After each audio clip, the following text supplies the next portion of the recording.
So dear students, अब हम बात करेंगे सर्कुलर मोशन की। मतलब एक ऑब्जेक्ट जब सर्कुलर पाथ के अंदर गोल गोल घूमता है तो किस तरह के हम सिंबल्स यूज करते हैं, जो हम डेफिनेशंस बनाते हैं। क्योंकि लीनियर के अंदर जब हम वेलोसिटी का यूज करेंगे तो वहां पे लीनियर वर्ड आ सकता है, लेकिन जब हम गोल गोल घुमा रहे हैं एक ऑब्जेक्ट को तो वहां पे आएगा एंगुलर वर्ड, क्योंकि वो एक एंगल सस्पेंड करेगा सेंटर से लेकर अपने आउटर बाउंड्री तक। तो एंगुलर वेलोसिटी की बात होगी, एंगुलर डिस्प्लेसमेंट की बात होगी, एंगुलर एक्सेलरेशन की बात होगी। तो ये सारी चीजें हम इस लेक्चर में पढ़ने जाएंगे। सो स्टूडेंट्स, अब हम बात करेंगे सर्कुलर मोशन की। सर्कुलर मोशन, जब कोई ऑब्जेक्ट सर्कुलर पाथ के अंदर ऐसे घूमता है, मतलब सेंटर ऑफ द पॉइंट वही सर्कल का सेंटर होगा और उसमें कोई ना कोई रेडियस जरूर होगा। कुछ पॉइंट्स हम ऑलरेडी डिस्कस कर चुके हैं, लेकिन हम उसको रिवाइज भी कर लेते हैं। ये इसका centre point and this is the radius R. ठीक है, अब ये ऑब्जेक्ट फॉर एग्जांपल आप इसको मान लीजिए, ये इस तरह से घूम रहा है गोल गोल। तो whenever an object is revolving, या आप बोल सकते हैं moving in a circular path. Actually revolving के अंदर तो आपको फिर axis of rotation, rotational motion इस तरह से आप बोल सकते हो। हाँ, लेकिन अगर आपने किसी स्ट्रिंग से इस ऑब्जेक्ट को बांध रखा है, ठीक है, तो ये फोर्स इस तरफ लगाएगा सेंटर से, जिसकी वजह से बंधा रहेगा और ये इस तरह से अपने सर्कुलर पाथ को कैरी करेगा और कवर करेगा। ठीक है, ये जो लिंक है इसके बीच का, कई बार ये फिजिकल या सॉलिड लिंक भी हो सकता है, कई बार इनविजिबल भी हो सकता है। मतलब मैं ग्रेविटेशनल फोर्स की बात कर रहा हूं। So due to the force of gravitation, for example planetary motion की हम बात करें तो मून का जो मोशन है अर्थ के अराउंड, या अर्थ का जो मोशन है सन के around, so gravitational force of attraction की वजह से वो उसके आसपास घूम रहा है। ठीक है, there is no physical link, लेकिन वो घूम रहा है, जिसकी वजह से वो अपने पाथ को बार बार कवर कर पा रहा है। इसका मतलब सेंटर की तरफ एक अट्रैक्टिव फोर्स लग रहा है। ठीक है, उसको हम बोलते हैं centripetal force. Centripetal force, centre की तरफ जो अट्रैक्टिव फोर्स लग रहा है, जिससे वो अपने सर्कुलर पाथ के अंदर कैरी कर रहा है अपने मोशन को या कवर कर रहा है अपने मोशन को, तो वो सेंट्रीपिटल फोर्स हुआ। हर पॉइंट के अंदर हम अगर बात करें तो हमने एक बार डिस्कशन किया था इस बारे में कि ये जो हमारा घूम रहा है ऑब्जेक्ट गोल गोल, ये आपका कौन सा मोशन होगा? एक्सेलरेटेड मोशन होगा। लेकिन अगर आप ये मान सकते हैं, चलो वेक्टर क्वांटिटी की हम बात कर रहे हैं, वेलोसिटी की बात करें तो उसमें प्लस और माइनस का साइन आता है। तो चलो हम देखते हैं कि किस तरह से हमारा जो मोशन हो रहा है सर्कुलर पाथ में, अब मानो ये पूरा सर्कुलर है, ठीक है, आप तो ज्यादा बेटर सर्कल बनाएंगे। अब ये ऑब्जेक्ट इस पॉइंट पे अगर मैं इस ऑब्जेक्ट के मोशन को देखूं, देखो ये तो हो गया बेटा हमारा रेडियस, ये सेंटर ओ, इधर भी ओ आ जाएगा, कोई दिक्कत नहीं है। ठीक है, यहां से सेंटर से एक फोर्स लग रहा है जो इसको बांध के रख रहा है, ये सेंट्रीपिटल फोर्स। और एक्सेलरेशन जो होगा, ये जो सर्कुलर मोशन है ना, ये वाला, ये हमेशा एक्सेलरेटेड होता है। तो वो कैसे होता है वो चीज मैं आपको थोड़ा सा समझा रहा हूं। और इस पॉइंट पे अगर बेटा इस ऑब्जेक्ट को हम छोड़ दें, यहां तक तो ये बंधा हुआ घूम के आया और इस पॉइंट पे हमने छोड़ा तो बिल्कुल सीधा निकल जाएगा। तो इधर ये वेलोसिटी का डायरेक्शन रहेगा। ठीक है, वेलोसिटी का डायरेक्शन हर पॉइंट पे अलग अलग आएगा या नहीं आएगा? बिल्कुल आएगा। हर पॉइंट पे वेलोसिटी का डायरेक्शन अलग अलग आएगा। हम मेन डायरेक्शंस ले लेते हैं, फॉर एग्जांपल यहां पे ले लिया। अब मान लो ऑब्जेक्ट यहां पे पहुंचा तो वेलोसिटी का डायरेक्शन इस साइड हो जाएगा, यहां सेंटर से आप ले सकते हो वापस से। जब वो इधर पहुंचा तो वेलोसिटी का डायरेक्शन यहां हो जाएगा। मतलब मैं यहां टेंजेंशियल डायरेक्शन की बात कर रहा हूं, टेंजेंशियल हो जाएगा वो इसके रेडियस के साथ में। और जब वो इस पॉइंट पे पहुंचा तो इसका डायरेक्शन इधर। मतलब अगर ये घूमता हुआ आ रहा है, मैंने इस पॉइंट पे इसको छोड़ दिया, ये रेडियस है, सारे आप कनेक्ट कर सकते हो, कोई दिक्कत नहीं है। ठीक है, जैसे आप छोड़ोगे वो स्ट्रेट लाइन में चला जाएगा। अब मान लो ये सेंटर के अंदर अर्थ है, ये जो ओ लिखा है दिस इज अर्थ, और ये जो ऑब्जेक्ट है आपका ये मून है। ठीक है, अब मून आपके अर्थ के आसपास इस तरह से रिवॉल्व कर रहा है। ओके, तो ये रिवॉल्व करता हुआ आ रहा है। मान लो ये इस पॉइंट पे जैसे ही आता है, अर्थ अपनी ग्रेविटी जीरो कर लेता है। मतलब इन दोनों के बीच में जो ग्रेविटेशनल फोर्स ऑफ अट्रैक्शन का लिंक था, जिसकी वजह से ये सर्कुलर पाथ में घूम रहा था, एकदम से गायब हो जाता है। तो क्या होगा? अब ये बाउंड नहीं है कि ये इस तरह से सर्कुलर पाथ ले, इससे इसका कनेक्शन टूट गया। ये अर्थ है, ये मून है, इसका कनेक्शन टूट गया। तो वो यहाँ पे जिस पोजीशन के अंदर या जिस डायरेक्शन के अंदर जा रहा था वो उधर स्ट्रेट लाइन में जाने लग जाएगा। ठीक है, तो ये क्या होता है? ये हमारा सर्कुलर पाथ होता है, सर्कुलर मोशन होता है। ठीक है, सेंटर की तरफ से उसके ऊपर अट्रैक्टिव फोर्स लगता है। तो हम जब बात करते हैं कि स्ट्रिंग की, धागे की, जब हमने स्टोन को टाई किया और हम इस तरह से स्विल करा रहे हैं, गोल गोल घुमा रहे हैं, तो जो धागा है बेटा उसमें टेंशन भी क्रिएट होगी, वो थोड़ा स्ट्रेच होगा जब आप उसको घुमाएंगे। लेकिन आप देखेंगे कि अगर वो पत्थर आपका भारी है तो आपके हाथ के ऊपर भी फोर्स आएगा जब वो गोल गोल घूमेगा। ठीक है, इसका मतलब आपके हाथ के ऊपर वो फोर्स आ रहा है ना, मतलब आपने उसको बांध रखा है, आपको फील होगा वो वाला फोर्स सेंटर की तरफ, तो वो सेंट्रीपिटल फोर्स होता है। और वहां पे आप बोलेंगे कि जो एक्सेलरेशन हो रहा है, ठीक है, वो आपका सेंट्रीपिटल एक्सेलरेशन कहलाएगा। तो आप उसको डिनोट करते हो ए सी से, एक्सेलरेशन ए और सी से सेंट्रीपिटल हो जाता है। ठीक है, तो ये इसको डिनोट करने का तरीका, अगर एफ सी लिखा है तो सेंट्रीपिटल फोर्स ऑफ अट्रैक्शन होता है, सेंट्रीपिटल सेंटर की तरफ लगने वाला। ठीक है, अब एक चीज देखो, हमें ये तो बहुत अच्छे से पता है डायरेक्शन सेंस के बारे में, प्लस प्लस माइनस और माइनस, ये आपका सेंटर ओ हुआ, पता है ये चीज। इधर एरो बना लो, कोई दिक्कत नहीं है, ये चीज भी हमें बिल्कुल क्लियर है। यहां पे आपको चार डायरेक्शन दिख रहे हैं, इनमें प्लस माइनस का साइन लगा सकते हो, बिकॉज वेक्टर क्वांटिटी होती है velocity, you can add up plus and minus sign. बिल्कुल, तो आप ये देख रहे हो, ये वाला भी ऊपर की तरफ, तो ये वाला डायरेक्शन हो गया, तो इसके अंदर आपका प्लस वाला साइन आ गया। ठीक है, ये वाला डायरेक्शन इस साइड, इसके अंदर माइनस का साइन आ गया। ये नीचे की तरफ, तो ये आपका माइनस का साइन आ गया। और ये इस साइड राइट हैंड साइड, तो ये पॉजिटिव का साइन आ गया। ठीक है, वेलोसिटी के डायरेक्शन अलग अलग होने की वजह से उनके अंदर माइनस और प्लस के साइन लग सकते हैं, कोई दिक्कत नहीं है। सेम चीज एक्सेलरेशन में भी हो सकती है, प्लस एंड माइनस, क्योंकि वो भी एक वेक्टर क्वांटिटी है। तो ये चीज तो हम पहले से पढ़ते आ रहे हैं बेटा कि वेक्टर क्वांटिटीज के अंदर आप सिंबल या साइन कन्वेंशन का यूज कर सकते हो, और स्केलर के अंदर ऐसा जरूरत नहीं होती है। ठीक है, जैसे हम स्पीड की बात करें, डिस्टेंस, वो कभी नेगेटिव होगा नहीं। ठीक है, लेकिन डिस्प्लेसमेंट, वेलोसिटी, एक्सेलरेशन इनमें हो जाएगा। अब एक चीज देखिए, इसका एक्सेलरेशन किस तरह से जीरो हो रहा है। अगर हम एक पूरे सर्कल के अंदर से इस डायरेक्शन और इस डायरेक्शन की बात करें, ठीक है, आप ये मान लो ये ए पॉइंट पे था और ये बी पॉइंट है, तो जब इसने कवर करी अपनी जर्नी ए से बी, तो इस कॉर्नर से लेके इस कॉर्नर अक्रॉस द डायमीटर अगर हम बात करें, ठीक है, तो फिर इसके अक्रॉस हम एक्सेलरेशन निकाल सकते हैं क्या? बिल्कुल आप निकाल सकते हो। तो एक्सेलरेशन का फॉर्मूला वैसे क्या होता है आपको पता है? एक्सेलरेशन का फॉर्मूला था v minus u by t, ठीक है, v minus u by t होता है। अब पहले वो इधर था तो इसको आप क्या मान लोगे? ये आपका यू हो जाएगा इनिशियल, और ये आपका इधर आ गया तो ये आ गया v फाइनल, ठीक है। और टाइम कोई भी वैल्यू हो सकती है, कोई दिक्कत नहीं है, और टाइम कभी नेगेटिव होता नहीं है, 1 2 3 4 5 ऐसे चलता है। अब आप क्या देखोगे? आप देखोगे कि v minus u by t कर लो, तो v की वैल्यू क्या है? v की वैल्यू इस डायरेक्शन में तो ये है माइनस वी, ठीक है, और u की वैल्यू क्या है? यहाँ है प्लस वी, तो ये वाली वैल्यू मान के चलना, इस पॉइंट पे मतलब है ये वाली वैल्यू, ठीक है। तो यहाँ वैल्यू आप रख दो, तो एक्सेलरेशन की वैल्यू हमारी आती है v क्या है? माइनस वी, ठीक है, माइनस ऑफ u, तो फिर ये आपका क्या है? ये भी v है बाय टी, मतलब साइन कन्वेंशन वही ले रहे हो, v minus u by t, तो v के अंदर क्या आ गया? माइनस वी आ गया, और u के अंदर क्या आ गया? प्लस वी आ गया, तो minus v of minus u, तो ये आपने वैल्यू रख दी, तो ये क्या आ गया? Minus 2v by t which is not equal to 0, ठीक है, ये 0 नहीं हो रहा है, इसका मतलब यहां पे कुछ ना कुछ एक्सेलरेशन आ रहा है। तो इस चीज से हमें ये चीज पता लग रही है कि यहां पे ये एक्सेलरेटेड मोशन है। तो circular motion is always accelerated motion, ये चीज ध्यान रखना, circular motion is always accelerated motion. अब आप ये मान सकते हो क्वेश्चन में ट्विस्ट कैसे आ सकता है? One object is revolving around the centre, ठीक है, ये सेंटर है, वो रिवॉल्व कर रहा है at a speed of for example 5 metre per second. बेटा 5 मीटर पर सेकंड से गोल गोल घूम रहा है सर्कुलर पाथ के अंदर, ठीक है।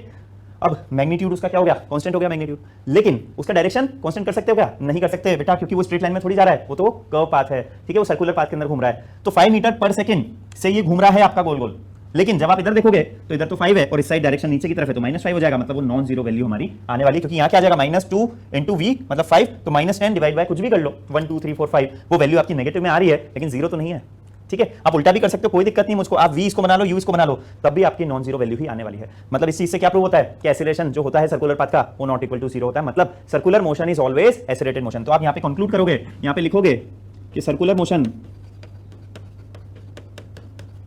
Is always accelerated motion. Okay, circular motion क्या होता है? एक्सेलरेटेड मोशन होता है, ठीक है। अब इसका डायरेक्शन चेंज हो रहा है, ठीक है, equal distance in equal interval of time में वो कर रहा होगा, कोई दिक्कत नहीं है, ठीक है, equal distance in equal interval of time में ये कर रहा होगा। 5 मीटर पर सेकंड है, तो यहां से यहां तक 5 मीटर हो सकता है 1 सेकंड में चल जाए, फिर यहां से यहां तक 5 मीटर 1 सेकंड में चल जाए, फिर यहां से यहां तक 5 मीटर 1 सेकंड में, फिर यहां से यहां तक 5 मीटर 1 सेकंड में चल जाएगा, कोई दिक्कत नहीं है। लेकिन आप इसको यूनिफॉर्म मोशन नहीं बोल पाओगे क्योंकि स्ट्रेट लाइन में नहीं है, ठीक है। So this is not a uniform motion, this is uniform circular motion. आप यूनिफॉर्म वर्ड बेटा तभी लगा सकते हो जब वहां आप सर्कुलर वर्ड यूज कर लो, ठीक है। तो यहां पे आप क्या लिख दोगे? यूनिफॉर्म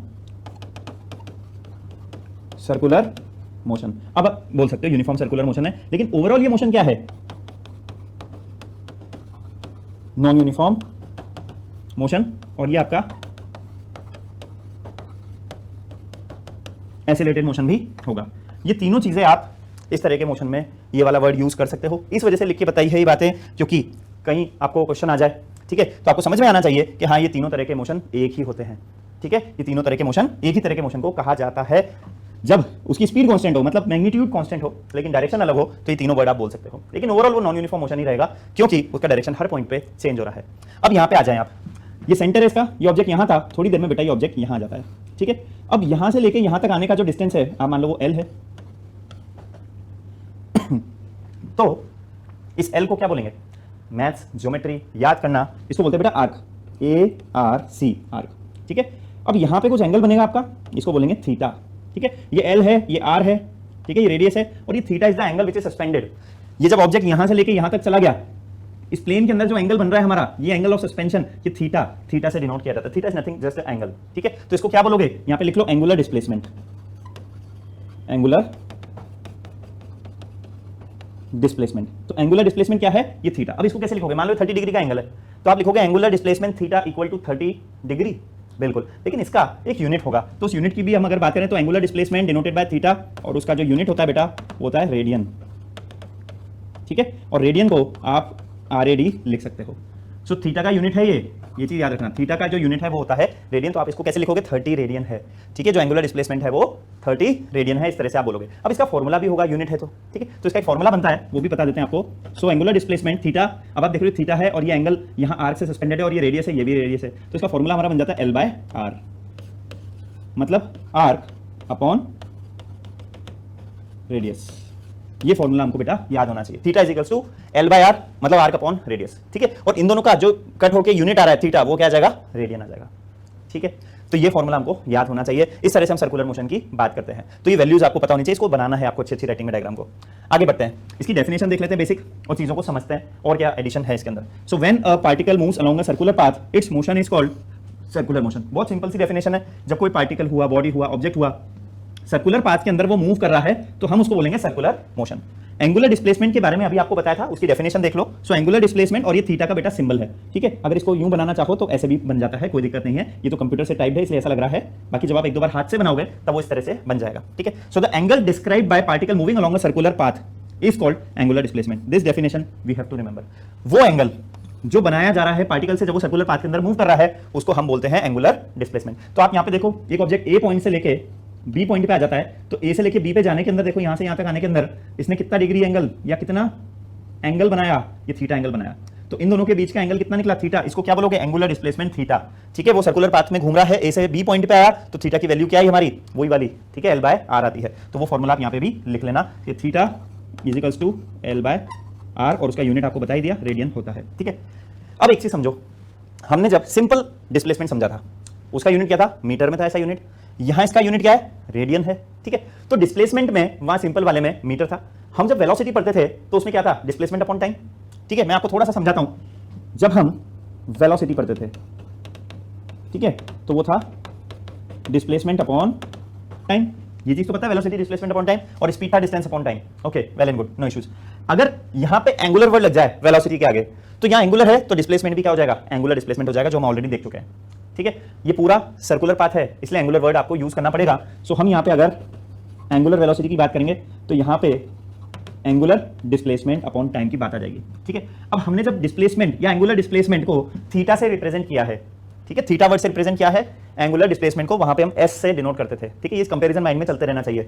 तो बेटा यहाँ एंगुलर वेलोसिटी को वी से रिप्रेजेंट नहीं कर सकते क्योंकि वो तो स्ट्रेट लाइन वाली बात थी। तो यहाँ पे एंगुलर वेलोसिटी को रिप्रेजेंट करने का तरीका चेंज हो जाएगा और हम यहाँ पे एक नया सिंबल इंट्रोड्यूस करते हैं। आप देख रहे हो ये थोड़ा कर्सिव के अंदर डब्ल्यू टाइप का लिखा है, ठीक है। तो इसका नाम हो जाएगा ओमेगा, ठीक है। ऐसे डब्ल्यू लिखा है, ऐसे डब्ल्यू लिखा है ये, ठीक है, ऐसे थोड़ा स्टाइल से कर्सिव के अंदर डब्ल्यू लिखा है। So angular velocity omega.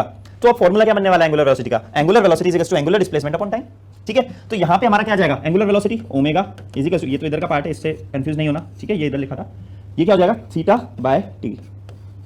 अब एक चीज बताओ, ये तो हमारा फॉर्मूला हो गया एंगुलर वेलोसिटी का, थीटा बाय टी। अब यहां देख रहे हो थीटा बाय टी है, कोई दिक्कत नहीं है। So angular velocity is equal to angular displacement upon time. What will be the unit now, unit value रख दो। तो हमारे एंगुलर डिस्प्लेसमेंट का यूनिट क्या था, रेडियन, और टाइम का होता है सेकंड। तो बेटा इसका यूनिट आ जाएगा हमारा रेडियन पर सेकंड।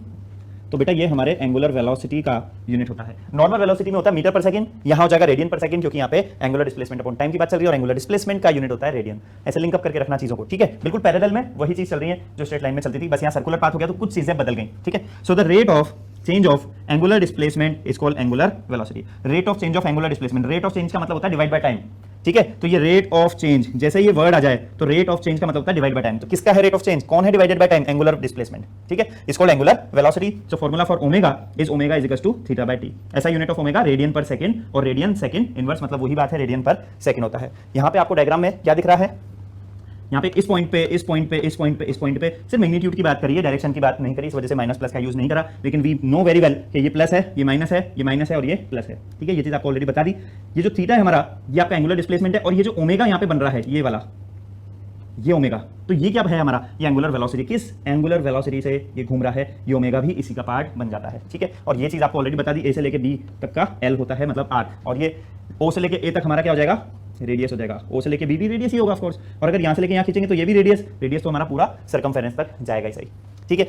हर चीज को समझना, कोई न्यूमेरिकल आएगा, यही चीज वैल्यू में काम आने वाली है, सिर्फ वैल्यू में पुट करना है, आंसर निकालने की कोशिश करनी है। एक कंफ्यूजन जरूर क्रिएट हो सकता है, इसको लिख लेना कहीं पे, यूनिट्स।